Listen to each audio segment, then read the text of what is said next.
Et nous sommes avec Constantin Simon pour le débrief. Bonsoir Constantin, vous avez réalisé ce reportage avec Antoine Morel, Aruna Popouri et Adrien Kilico.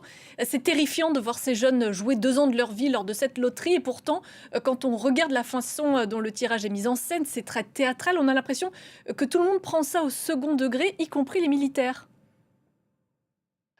Oui, alors en fait, ce sont les réseaux sociaux et les médias qui ont transformé cette loterie en véritable, show, télévisé. Pour beaucoup de Thaïlandais, c'est devenu un peu l'occasion de se faire connaître, d'acquérir une gloire éphémère.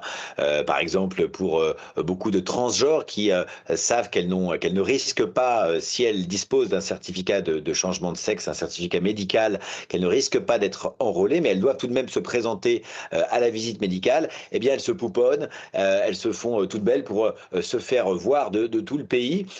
Beaucoup de gens font ça et comme vous l'avez dit, eh bien, l'armée elle-même participe de ce show télévisé puisque vous voyez des officiers qui se comportent en véritables animateurs de télévision. Il y a aussi des soldats qui tiennent les candidats pour qu'ils ne s'évanouissent pas. Pourquoi l'armée fait ça? Eh bien, tout simplement, je pense parce que ça donne une image assez positive de la conscription et surtout, ça légitimise cette conscription. C'est un rituel qui a lieu chaque année et qu'on voit à la télévision. On note que vous n'avez pas interviewé de membres du corps militaire durant ce tournage. C'est parce qu'ils rejettent toutes les sollicitations des médias? Alors c'est, très compliqué en effet, d'interviewer, des militaires, mais on a tout de même essayé. En fait, vous avez dans le reportage vu sans doute les images de défilés militaires. On a, fait une demande pour participer à cette parade militaire qui avait lieu en janvier dernier.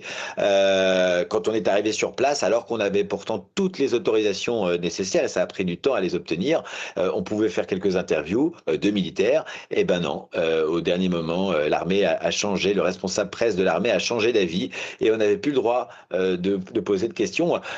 Clairement, l'armée est très puissante, hein. En Thaïlande, il faut rappeler que elle n'hésite pas parfois même à prendre le pouvoir, à renverser les gouvernements élus, hein. Il y a eu, rappelons-le, 12 coups d'État réussis depuis 1932 et la fin de la monarchie absolue. Et le dernier coup d'État, c'était en 2014, hein. Et après, eh bien, la personne qui est devenue Premier ministre, c'était le chef d'état-major des armées. Donc voilà, on ne rigole pas toujours avec l'armée et les règles sont pas toujours très claires. Pour en revenir à cette fameuse loterie annuelle, vous expliquez qu'il n'existe pas vraiment de dérogation à part pour les personnes transgenres et encore, ce n'est vraiment qu'avec des pots de vin qu'on peut échapper à la conscription? Alors d'abord, ça, c'est pas une réalité, reconnue, officielle, hein. C'est un secret de polichinelle, si vous voulez, donc difficile de savoir combien de personnes exactement, échappent, donc à la conscription en payant des pots de vin.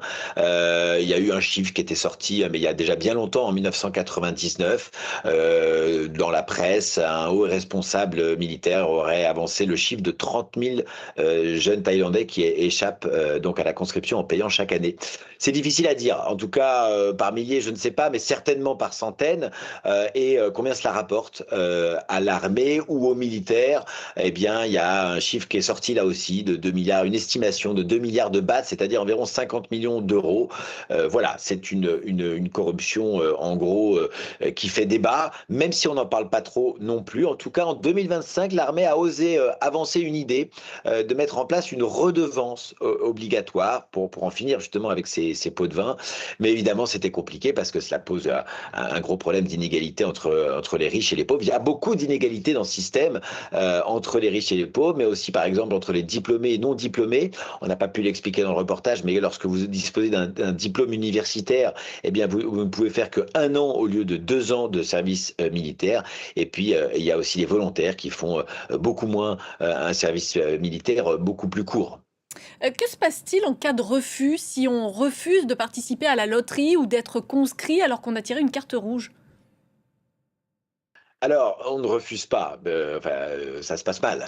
C'est pour ça que très peu de gens, osent s'opposer, par des moyens, officiels ou légaux, donc à cette conscription. Il y a eu néanmoins en 2024 un activiste, qui s'appelle Netiwit, qui a osé, un jeune Thaïlandais qui a osé, eh bien, tout simplement refuser non seulement, de rejoindre le service militaire, mais aussi de tout ça la première étape de rejoindre de participer à cette loterie, arguant, officiellement, devant tout le monde que c'était un système injuste qui favorisait les riches contre les pauvres et qui renforçait l'influence de l'armée dans la société civile thaïlandaise. Et ben, ça s'est mal passé pour lui. Il encourt jusqu'à 3 ans de prison. Il a été libéré sous caution tout de même, mais une affaire judiciaire est toujours en cours, en fait.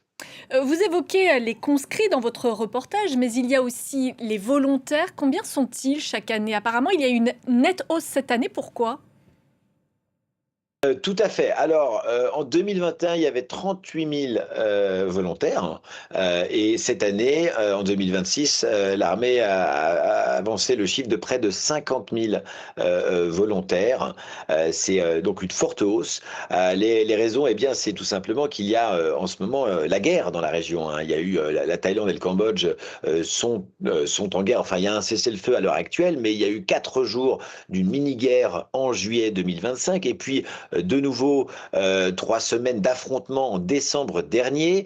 Un cessez-le-feu a été obtenu, négocié avec notamment l'intervention de Donald Trump. Mais voilà, la tension est toujours très vive entre les deux pays et il y a régulièrement des escarmouches à la frontière, donc thaïlandaise, cambodgienne. C'est là que les militaires sont toujours mobilisés. Donc oui, l'armée a besoin de conscrits, elle a besoin de volontaires. Elle fait d'ailleurs des campagnes de publicité assez populaires et ça fonctionne. Il y a un sentiment, si vous voulez, nationaliste qui fait que beaucoup de jeunes rejoignent l'armée. Ils sont d'ailleurs payés, même si c'est pas un salaire important. Pour certains, cela offre, si vous voulez, quand même un petit salaire et une forme de stabilité. Même s'il y a aussi les craintes, ça vous l'avez vu dans le reportage, du danger, puisque on compte avec ces deux affrontements de deux mini-guerres entre la Thaïlande et le Cambodge, il y a eu quand même près de 100 morts. Des velléités de changement, malgré tout, il y en a, notamment au sein du Parti du Peuple. Vous avez interviewé dans le reportage l'un de ses députés. Pourquoi il n'y a pas plus d'opposition face à ce système de loterie? Parce que ça existe depuis très longtemps et que en Thaïlande, la Thaïlande est une démocratie, si vous voulez, mais c'est aussi dans le sens qu'il y a des élections, mais c'est une monarchie constitutionnelle, parlementaire, donc c'est en fait une pseudo-démocratie. Il y a des élections, mais il y a un système qui parfois favorise donc les classes aisées, les élites, et peu de gens osent s'opposer parce que on s'oppose pas au roi, on s'oppose pas vraiment à l'armée. Alors il y avait eu des manifestations contre l'armée en 2020 et 2021, mais c'est très rare.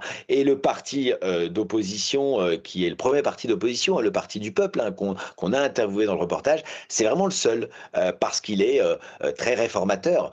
Et c'est le seul qui ose s'opposer, qui ose discuter ce genre de sujet. On ne parle pas vraiment de ça, même si tout le monde sait que ça existe, cette corruption.